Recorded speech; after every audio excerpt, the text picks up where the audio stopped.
참 성경은 읽으면 읽을수록 감탄이 나오는 것 같아요. 물론 질문도 엄청 많이 생깁니다. 성경을 읽으면 읽을수록 질문이 생기지만 그러나 하나님의 말씀이 우리 발걸음에 우리 발의 등불이라는 말이 새삼 체감되어지는 것을 느끼게 돼요.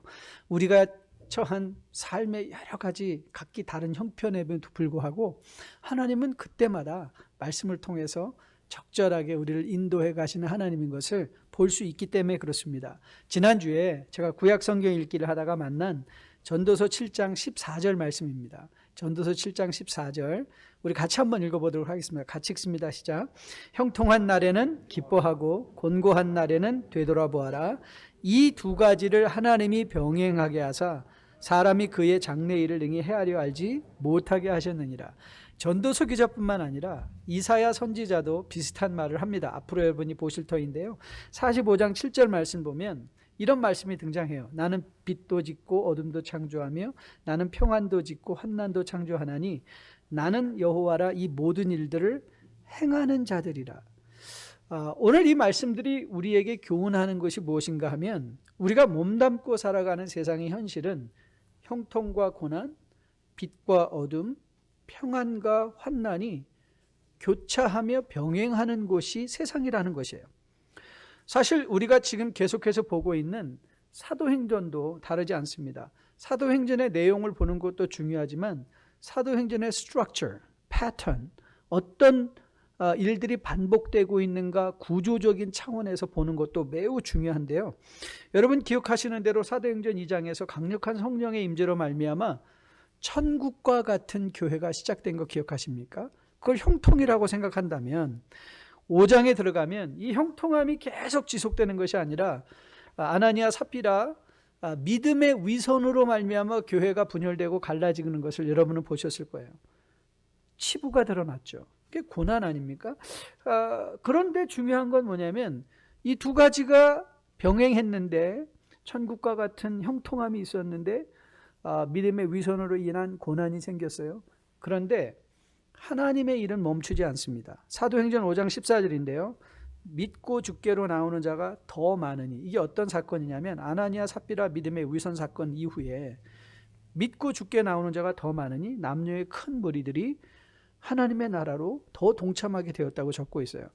그럼 거기서 끝나면 좋겠는데 아니에요. 여러분이 보신 것처럼 6장에 들어가면 히브리파 과부들과 헬라파 과부의 구제에 대한 행정적 다툼이 생기잖아요. 행정적 다툼. 그래서 교회가 쫙 분열됐어요. 그게 고난이라고 우리가 또 말한다면, 하지만 이런 고난도 교회의 진보를 막지 못합니다. 사도행전 6장 7절인데요. 이 하나님의 말씀이 점점 왕성해요. 언제요? 교회 안에 행정적 다툼으로 인하여 큰 분열이 일어났던 후에 하나님의 말씀이 점점 왕성하여 예루살렘에 있는 제자의 수가 더 심히 많아지고 허다한 제사장의 무리도 이 도에 복종하니라. 이 사건과 더불어 교회는요, 이제 기능별로 각기 다른 부르심을 받은 주의 종들이 함께 일하는 체계가 세워지게 되죠. 그리고 우리는 지난주에 오직 믿음, 이신칭의, 오직 믿음으로 의롭다함을 얻는다는 이 교리적인 다툼이 있었던 것을 보았죠. 어떤 형제들이 우리가 예수를 믿는 것도 좋지만 할례도 받고 유대인들의 율법을 지켜야 된다라고 요구하기 시작한 것이에요. 그것이 교회 안에 큰 분열과 다툼과 변론을 일으키게 되었던 것. 하지만 그런 다툼과 신학적인 다툼과 분열도 결단코 교회를 중단시키지 않았죠. 하나님의 나라의 일을 중단시키지 않았습니다. 6장 35절 말씀을 15장 35절 말씀을 보면 바울과 바나바는 안디옥에서 유하며 수다한 다른 사람들과 함께 주의 말씀을 가르치며 전파했다고 적고 있어요. 자, 이제 이런 배경들, 사도행전의 구조를 염두에 두고 이제 오늘 우리가 본문을 들어가려고 합니다. 이제 15장 36절을 시작으로 18장 22절까지 약 2년 반에 걸친 바울의 2차 전도 여행이 기록될 것입니다. 그런데 이 2차 전도 여행을 시작하는 시작점 또한 순탄치 않습니다. 여러분 37절과 38절 말씀인데요.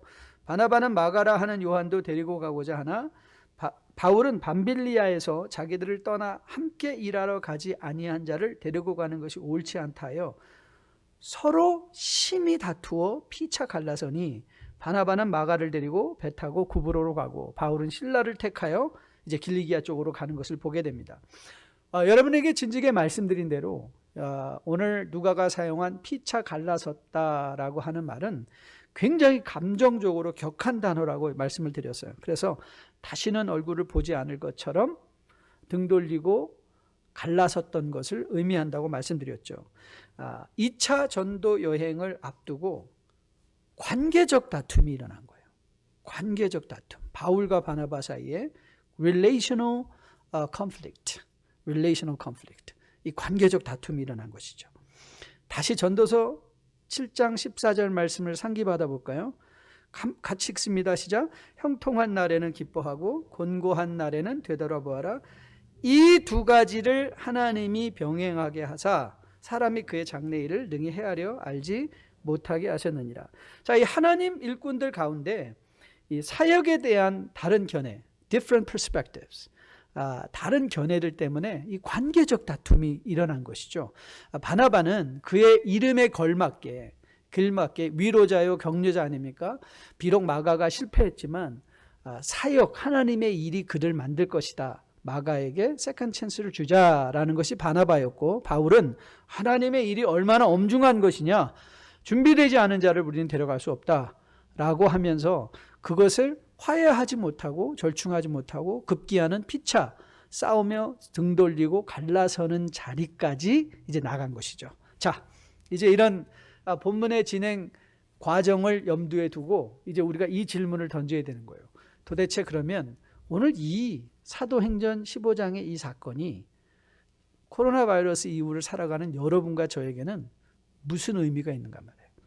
이 말씀을 통해서 우리는 어떤 적용점을 가지고 우리에게 주어진 삶을 살아내야 될 것인가. 여러분 기억하시죠? 우리가 살고 있는 시대를 VUCA 시대라고 한다고 그랬어요.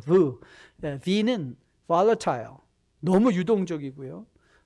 U는 uncertain, 불확실하고요. C는 complex, 너무 복잡하고요. A는 ambiguous, 애매모호한 시대를 우리가 지금 살아가고 있는 거예요. 이런 시대에 자, 이 하나님의 말씀, 사도행전의 말씀은 우리에게 어떤 등불이 되어 어떤 걸음을 걷게 할 것인가. 저는 가장 여러분과 첫 번째 교훈으로 나누고 싶은 것은 이런 교훈이에요. 그래도 해는 떠오른다. 시적이죠? 그래도 해는 떠오른다. 한번 따라해 보실래요? 그래도 해는 떠오른다. 무슨 뜻이냐고요? 자, 보세요.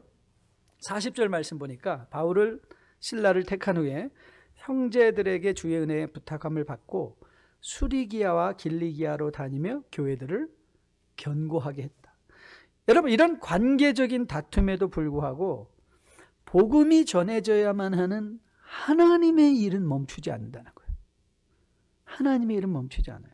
저는 40절 말씀에서 형제들에게 주의 은혜를 부탁받았다 할 때 이 형제들을 교회로 이해하셔도 되는데요. 안디옥 교회가 그들을 파송하는데 은혜를 부탁받고 파송했는데, 저는 이 말이 단지 바울과 실라에게만 적용되는 말이라고 생각하지 않아요.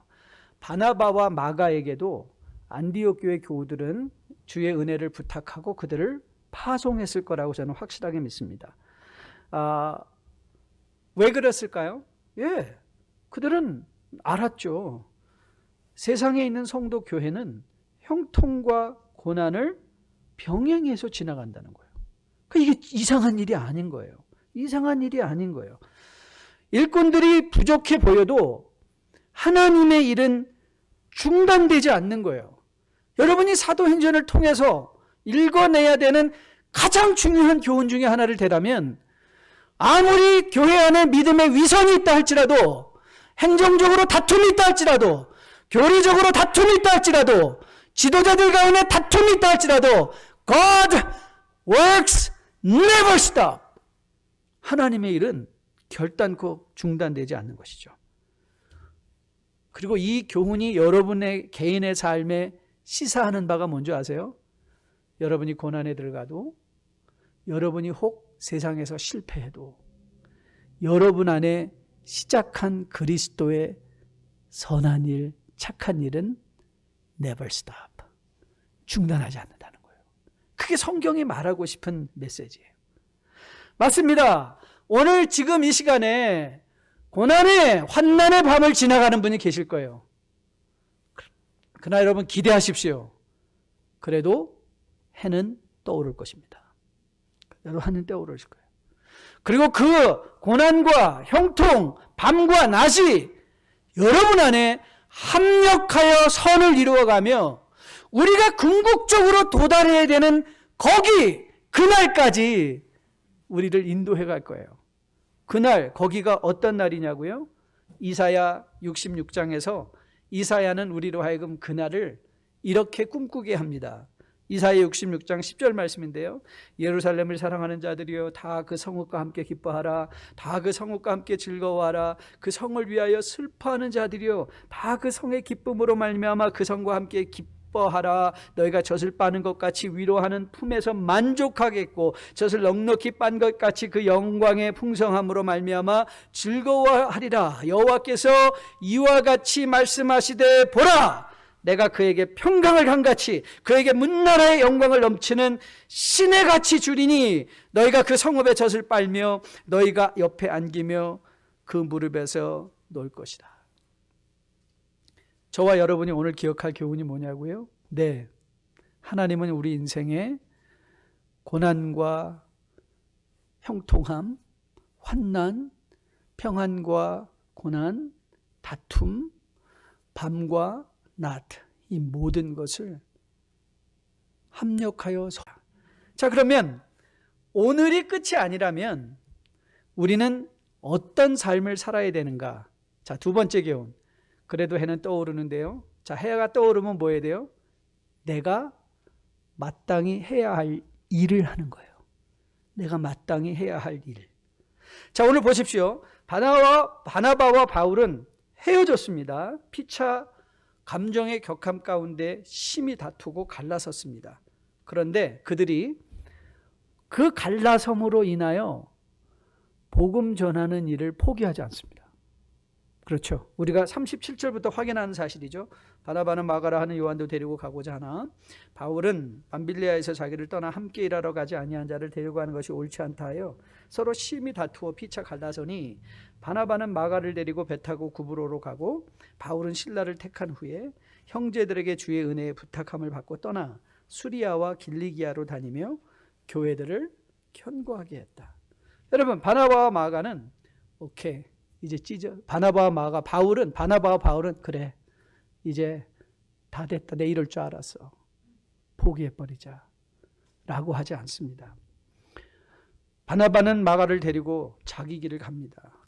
바울과 실라도 자기 길을 갑니다. 그리고 교회도 형제들을 주의 은혜로 부탁하는 일을 합니다. 그리고 하나님은 또 하나님이 하셔야 할 일을 하십니다. 여러분, 하나님께서 하신 일이 뭐냐고요? 네, 복음을 전하는 자들이 지나가는 발걸음을 축복하시고 교회들이 견고하게 세워지게 하는 것입니다.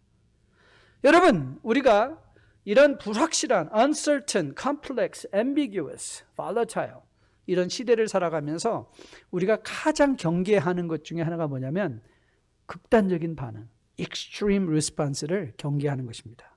여러분 상상해 보십시오.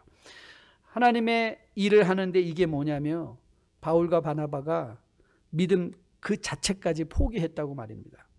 여러분, 교회 입장에서 생각해 보세요.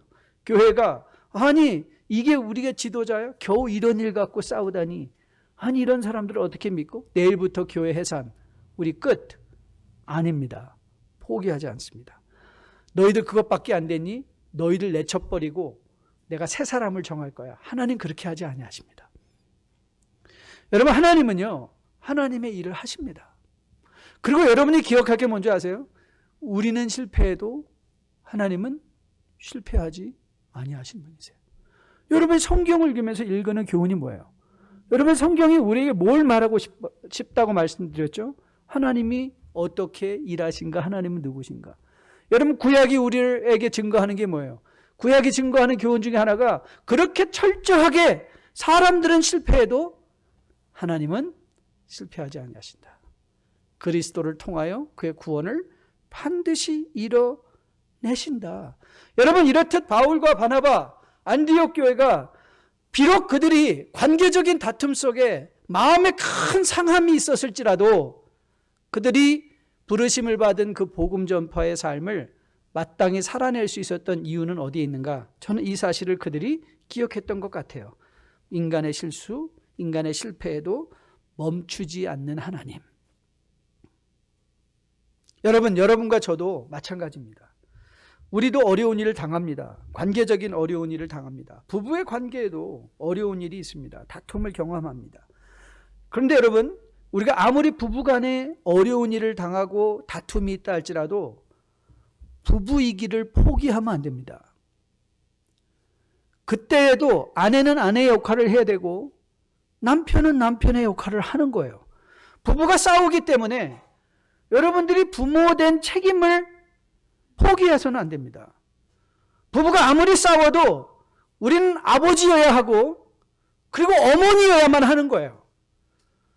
우리가 마땅히 부르심을 받고 있는 사명을 감당하는 것입니다. 극단적으로 포기하는 게 아니에요. 현대의 우려스러운 현상 중에 하나가 이 가나안 성도 현상이라고 말씀드렸죠. 성도라고 할 수 있는지는 모르겠지만 이 가나안은 안 나가 성도를 지칭한다고 해요. 이제 교회 더 이상 안 나가는 거예요. 냉담해지고 교회에 더 이상 속하지 않고 교회를 멀리 떠나 신앙생활을 등한시하는 것이죠. 그들을 만나서 설문을 해보면 대부분 교회를 왜 떠났습니까? 그들이 떠난 이유는 거의 대부분 내가 그렇게 신뢰하고 믿었던 사람한테 실망했어요. 아니면 교회가 너무 실망했어요. 사회적 책임도 못하고 모두 못하고 그러면 자기가 하면 되는데 그런데 그런 현상들을 보고 익스트림하게 뭐예요? 믿음을 거절해버리는 것이죠. 코로나 바이러스가 아무리 우리를 힘들게 하고 고난 가운데 들어간다 할지라도 여러분은 성도됨을 포기해서는 안 됩니다. 어떤 사망의 환난의 음침한 골짜기를 지나가도 우리는 성도입니다. 한국에서 유행한 아주 유명한 영화 중에 베테랑이라는 영화가 있습니다. 국제시장에서 나왔던 유명한 배우 황정민이 아주 강직한 형사 서도철을 연기했죠. 그 영화 중간 정도에 가면 대사 중에 동료 비리 형사에게 했던 그 대사가 명대사로 우리에게 전해집니다. 혹시 기억하실 분 계실지 모르겠어요. 비리 형사를 향해서 이 서도철 형사가 이렇게 말했습니다. 우리가 돈이 없지 가오가 없냐. 우리가 돈이 없지 가오가 없냐. 여러분, 돈이 없어도 비리에 맞서 범죄자에게 맞서 국민을 지키는 일은 형사가 마땅히 감당할 일이라는 거예요. 마땅히 감당할 일. 여러분과 저는요, 형사는 아니지만 우리는 성도입니다. 우리는 성도. 베드로 사도는 성도의 성도됨을 이렇게 우리에게 선언합니다. 베드로 전서 2장 말씀인데요. 성도란 누구시냐? Who are the saints in Christ? 이렇게 설명했어요. 그러나 너희는 택하신 족속이요 왕같은 제사장들이요 거룩한 나라요 그의 소유된 백성이니 이는 너희를 어두운 데서 불러내어 그의 기이한 빛에 들어가게 한 이에 아름다운 덕을 선포하게 하라 하십니다. 너희가 전에는 백성이 아니더니 이제는 하나님의 백성이요 전에는 긍휼을 얻지 못하였더니 이제는 긍휼을 얻었다. This is the very identity of a believer. 믿는 자의 정체성이 뭐냐? 택하신 족속, 왕같은 제사장, 하나님의 나라, 거룩한 백성인 거예요. 약간 비속어이긴 하지만 성도가 지켜야 할 가오가 있습니다. 성도의 가오가 있어요. 성도의 가오가 뭐냐고요? 베드로 사도는 성도의 가오를 이렇게 교훈합니다. 베드로전서 3장 8절 9절 말씀인데요. 마지막으로 말하노니 자, 이 부분부터 같이 읽습니다. 너희가 다 마음을 같이하여 동정하며 형제를 사랑하며 불쌍히 여기며 겸손하며 악을 악으로 욕을 욕으로 갚지 말고 도리어 복을 빌라. 이를 위하여 너희가 부르심을 받았으니 이는 복을 이어받게 하려 하심이라. 성도의 가오가 뭔지 아세요?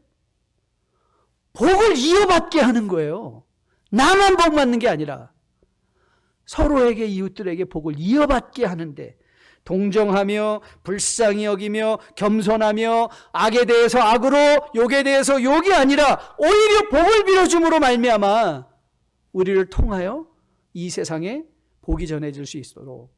비록 바나바와 바울이 피차 심히 다투고 갈라졌지만 그럼에도 불구하고 그들이 부여받은 복음 전하는 일을 마땅히 감당함으로 말미암아 복을 이어받게 하는 일에 쓰임받는 거예요. 복을 이어받게 하는 일에 쓰임받는 거예요. 저는 여러분과 제가 성도의 정체성을 기억하는 가운데 고난의 때에도, 형통의 때에도, 평화의 때에도, 다툼의 때에도 성도의 성도됨을 포기하지 않는 여러분 되시기를 주님의 이름으로 축복드립니다. 그리고 여러분이 마땅히 감당해야 되는 내 일들, 아내로서, 남편으로서, 아비로서, 어미로서, 직장인으로서, 사업이로서, 어떤 역할, 성도로서 그 역할을 내가 마땅히 감당한 일들을 감당하는 여러분 되시기를 주님의 이름으로 축복드립니다. 제가 일부 예배 때 잠깐 나눴는데요. 사실 이런 팬데믹 사태가 계속 지속돼서 3개월, 4개월 이제 지나가다 보니까 저도 약간의 패닉 어택이 오는 것 같아요. 공황장애가. 이게 뭐지? 하고 미래에 대한 불확실한 가운데 두려워질 때가 많이 있더라고요. 그러면 이 패러라이즈가 되잖아요. 그럴 때 제가 하는 방법이 있어요. 그럴 때는 저는 그런 감정이 드는 날은 사무실에 와서 제일 먼저 하는 게 뭐냐면 저의 삶을 10분 단위로 계획을 세워요. 10분 단위로 계획을 세우고 오늘 내가 해야 되는 일을 하는 거예요. 읽어야 될 책을 읽는 거예요. 읽어야 될 분량의 성경을 읽는 거예요. 해야 될 기도를 하는 거예요. 준비해야 될 설교를 준비하는 거예요. 또 성도를 위해서 기도해야 되는 제목들을 가지고 그 일, 내가 마땅히 오늘 하루 감당해야 되는 일을 성실하게 감당하다 보면 그 하루가 지나가고 내일은 또 다른 해가 떠오르는 거예요. 저는 여러분과 저가 이 팬데믹의 험난한 상황 속에서도 여러분의 여러분됨, 정체성, 그리고 내일 해를 뜨게 하실 하나님을 기대하면서 마땅히 감당해야 되는 일들, 바울이 바나바가 복음 전하는 일을 마땅히 감당한 것처럼 여러분도 그 일을 마땅히 감당할 수 있는 여러분과 저 되기를 주님의 이름으로 축복드립니다. 그리고 기억할 것, 그래도 열매는 맺힙니다. 그래도 열매는 맺힙니다. 여러분, 비록 관계의 다툼으로 시작한 2차 전도 여행이지만 이 전도 여행을 통해서 참으로 많은 열매들이 맺히게 됩니다. 이제 다음 주 잠시 보겠지만 사도행전 16장 5절을 가면 이 2차 전도 여행을 한마디로 이렇게 잘 요약하고 있습니다. 이에 여러 교회가 믿음이 더 굳건해지고 수가 날마다 늘어가니라. 더불어 마가 또한 이 전도 여행을 통하여 그가 다듬어지고 만들어져서 디모데후서 4장 11절에 가면 바울이 마가를 이렇게 지칭하며 그를 데려올 것을 디모데에게 명령합니다. 그를 나에게 데려오라. 그가 나의 일에 유익하다. 그랬어요. 여러분, 마가가 바나바가 준 영적인 기회를 통해서 그 사역을 통해서 만들어졌죠. 성숙했죠.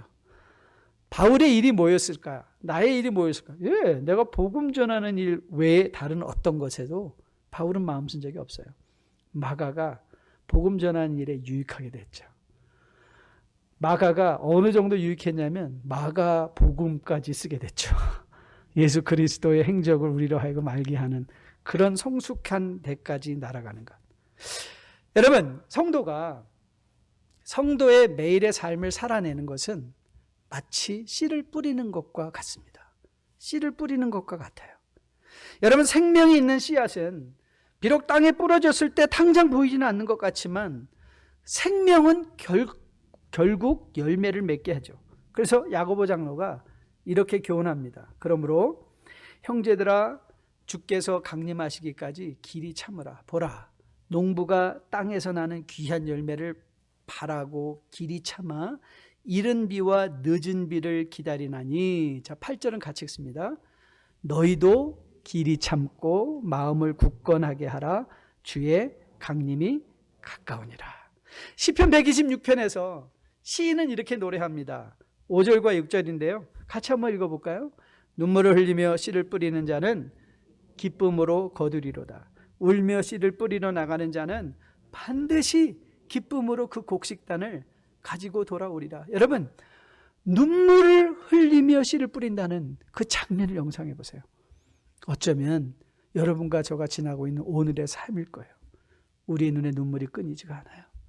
그런데 우리가 심어야 될 믿음의 씨앗들을 심는 거예요.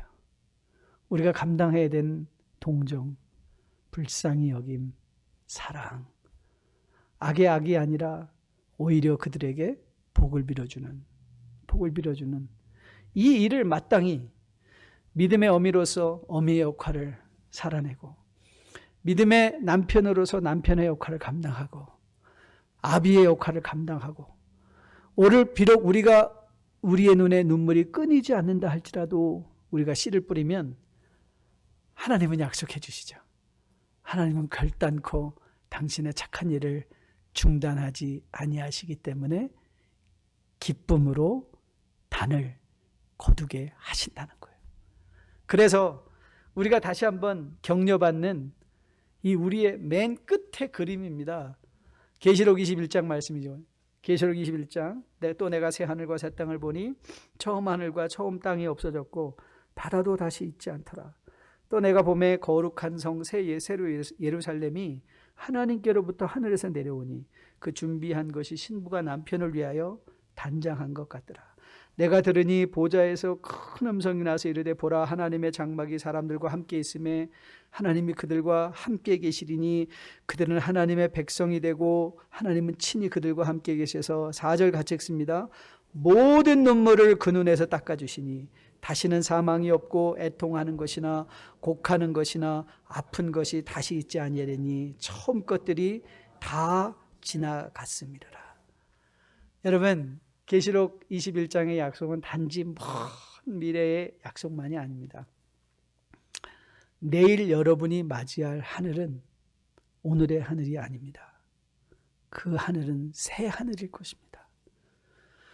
여러분, 오늘 환난 가운데 울며 지나가는 분이 있다 할지라도 하나님은 반드시 우리로 하여금 새 하늘과 새 땅의 기쁨, 회복의 축복을 보게 하실 것입니다. 자, 다시 전도서 7장 14절 말씀입니다. 형통한 날에는 기뻐하고 곤고한 날에는 되돌아보아라. 이 두 가지를 하나님이 병행하게 하사 사람이 그의 장래일을 능히 헤아려 알지 못하게 하셨느니라. 사실 저는 아직도 왜 하나님이 이렇게 일하시는지는 잘 모르겠습니다. 하지만 성경은 이렇게 일하시는 하나님을 우리에게 보여주고 있습니다. 아마도 제가 상상컨대 하나님은 우리의 교만함을 아시기에 우리로 하여금 장래일을 능히 헤아려 알지 못하게 하시고 매일 하나님을 의지하게 함으로 말미암아 그 의지가 사랑이 되어 하나님과 친밀한 관계 속에 살아내는 것을 원하고 계시기 때문은 아닌가 상상해 봅니다. 우리가 울며 씨를 뿌리며 오늘 내가 마땅히 부르심을 받은 성도의 아비의 아내의 남편의 역할을, 성도의 역할을 마땅히 감당하며 주님 손에 들려 있다면 우리는 반드시 기쁨으로 단을 거두는 날을 맞이하게 될 것입니다.